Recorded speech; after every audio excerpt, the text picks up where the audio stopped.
What's up guys, welcome to Daily Dose of Reddit. This is your sufficiently hydrated host, which is code for I really need to pee, Zach, and today's subreddit is r/MaliciousCompliance. Don't forget to like, subscribe, and hit that bell to never miss an episode. This story's called, Don't Call the Cops on the Creepy Perv. Okay then. Reading another post about working in a library jogged this one loose. To set the scene, I supervised the youth department at a library. I had a boss, the building manager. I was co-equal second in command in the building along with the adult department supervisor. Enough scene setting. One day, I'm going about my business when I notice my boss and the other department supervisor in a tizzy. I sauntered over to ask them what was going on as they stood whispering very conspicuously outside the DVD section. It turns out a girl had reported a gentleman for exposing himself to her while she was browsing the DVDs. Not exactly the kind of pleasant experience you want to have at the local library. Disgusting, weird, or just a little off, we were used to. But illegal was a whole different ballgame.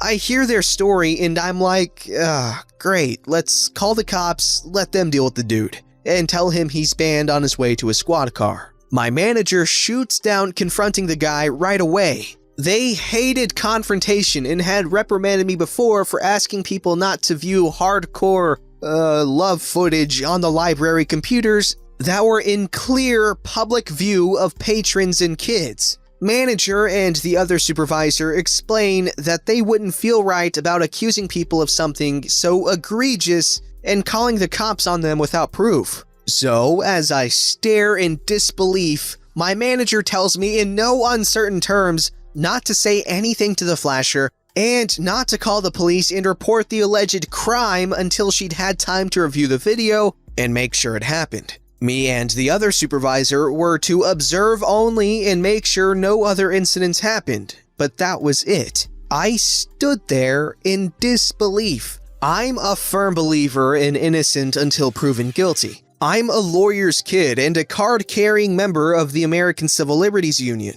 But maybe we have the cops swing by and hang on to the dude who's in the DVD section flashing One-Eyed Willie and giving young ladies the world's most unpleasant XXX reenactment of the end of Goonies. I was annoyed, but did what I was told. I kept an eye on the guy to make sure he didn't come into the children's section, and he went on browsing DVDs with his family. After about 10 minutes, I went to see what was up with my manager, who was squinting at her computer monitor as they went through the footage trying to see the exact moment this guy pulled out his wife's best friend and introduced it to someone who wasn't his wife. I rolled my eyes, made it clear I was disgusted with this, and went back out, only to find the dude was up at the checkout counter with his family, which meant he was about to walk out the door and there'd be no way to find him.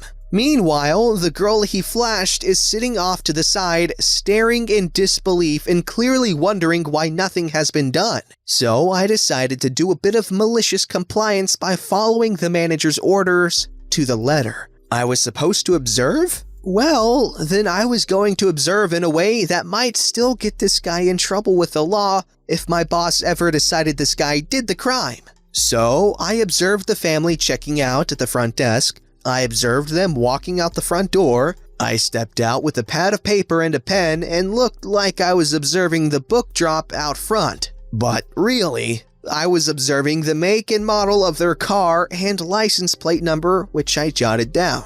Having done my duty to observe only, I stepped back inside just in time for my manager to rush up, breathless, asking if they'd left. I told the manager they just walked out the door. Manager then says they have the guy on video flashing his Emperor's Royal Guardsman at the poor girl who reported it like half an hour ago at this point, and manager had finally called the cops. The manager gives me a funny look and asks what I was doing out there. I said I was simply keeping an eye on them, as requested, and didn't say a word to them or go near them per instructions. 5 minutes later, the cops roll up with lights flashing and step into the library like they mean business. Manager and the adult department supervisor went to talk to the cop, leaving me to hang out around the periphery, listening in as the cop heard the full tale of my manager, deciding to check the video to make sure a crime was actually committed before calling the fuzz. I barely hid my glee as the cops started ripping them a new one for not calling right away so they could actually apprehend the guy,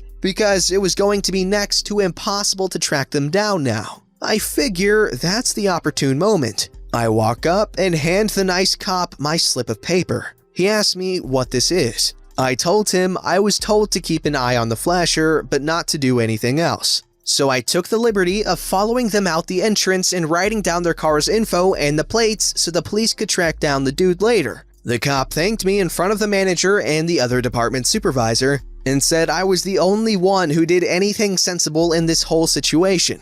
A half hour later, my boss comes into my office to tell me they were able to arrest an individual who matched the video, and that the police wanted to extend their thanks to me in particular, since my quick thinking, writing down the plates, was the only way they could have found the guy. I hit my manager with a big old grin.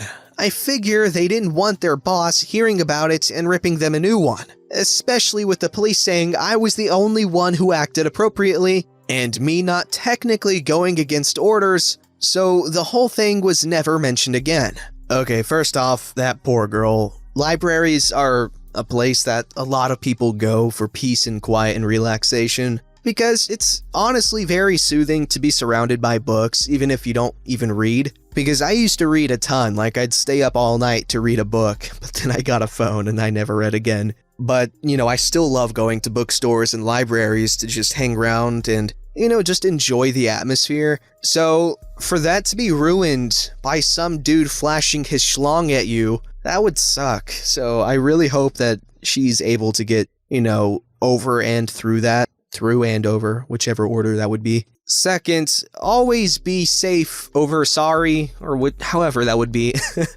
And call the police if you feel like you should, because worst case scenario, if you discover that there's not actually a threat, you can call and cancel that dispatch and be like, okay, false alarm. Or if, they come investigate, that's what their job is. And while it might be a slight waste in, their time, I think it's worth it to, ensure your safety. Because also, despite what a lot of places on the internet want you to think, not all cops are stupid. In fact, most of them are pretty smart.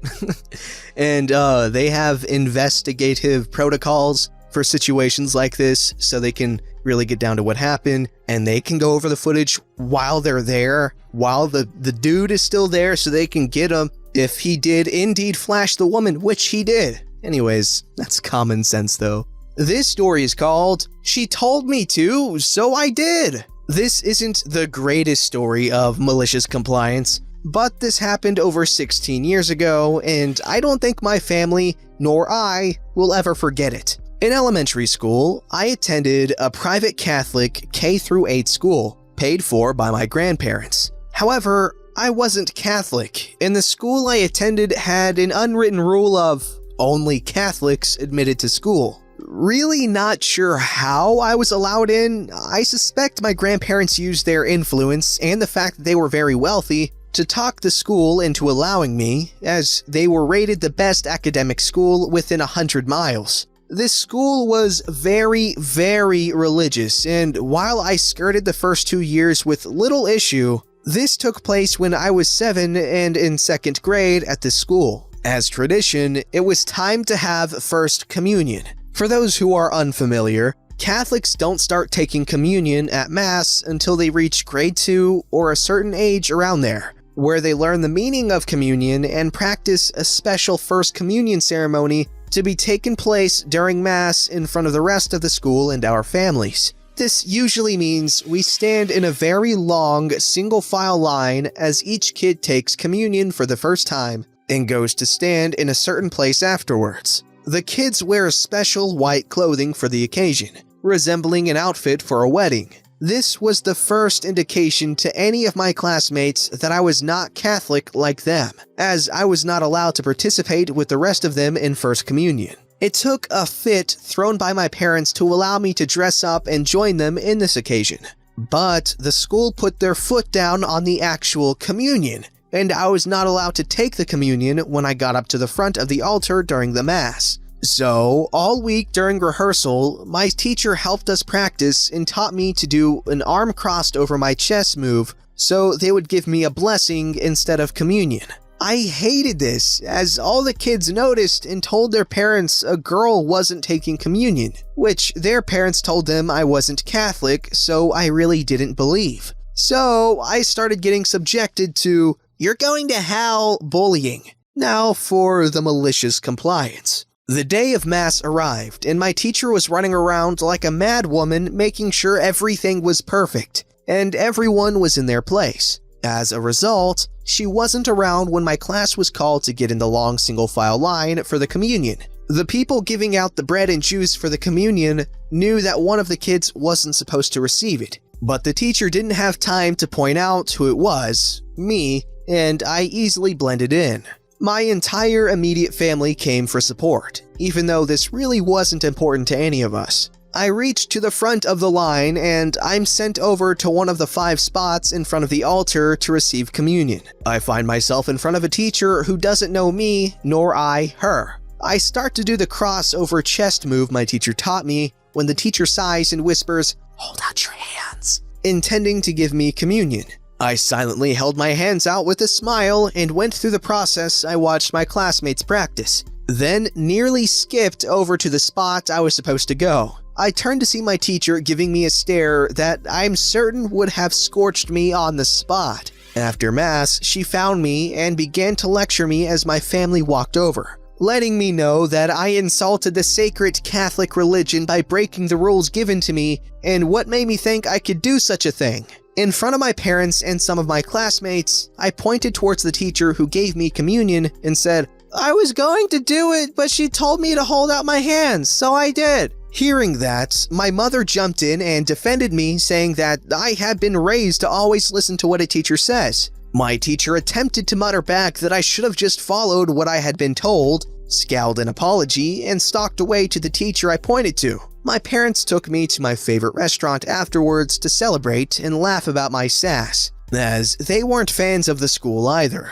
I ended up lasting until 5th grade before finally leaving. I think my teacher warned the others about me though, because after that, I didn't have to go to Mass, confession, or anything Catholic related during the school time after that, and was just sent to the library instead. Okay, so this is kind of funny. It reminds me of when I was a little kid. So my dad's side of the family is Muslim, and I grew up with my dad, so I grew up Muslim. And my mom, on the other hand, was like every kind of Christian at some point. So, when I was a little kid, I would go visit her every single year. And she used to go to church with my older brother, and she decided to take me with her one day. And, what happened was interesting. Okay, so we go to church, and I'm a little kid that did not grow up going to church, so this is all completely new to me, and I don't know how any of this stuff works. Okay, and this is a massive, massive church with hundreds of people in attendance. Okay, and we're like pretty close to the middle towards the front of these rows of seats. And time comes where everyone's supposed to drink the holy water and eat the bread. And I was really, really thirsty. So when they were passing around the little cups of water and the pieces of bread, I was like, nah, I'll just take the water. And the dude gave me this weird look. He's like, what? And then, so I drank my water and I'm like, oh my God, that was so good because I was so thirsty. And the bread was literally the same volume as the water, so it would have hurt me to eat the bread because I was so thirsty and the bread was dry. And then this dude, he goes up and tells the priest man, dude, bro, and he's like, oh, someone didn't eat the bread, or this kid didn't eat the bread. And then the freaking priest guy, preacher man, he, in front of the whole church, he announces, who did not eat the bread, or whatever the hell they call it. And I about crapped myself. I looked at my mom, I was terrified, and she's like, shh, don't say anything. And I was like, oh my God, are they gonna kill me or something? I was so scared, but you know, I didn't get caught. But I was terrified, man. I was already in an uncomfortable situation. It was early in the morning, I was thirsty, and I was about to get in trouble in front of hundreds of people for not eating bread.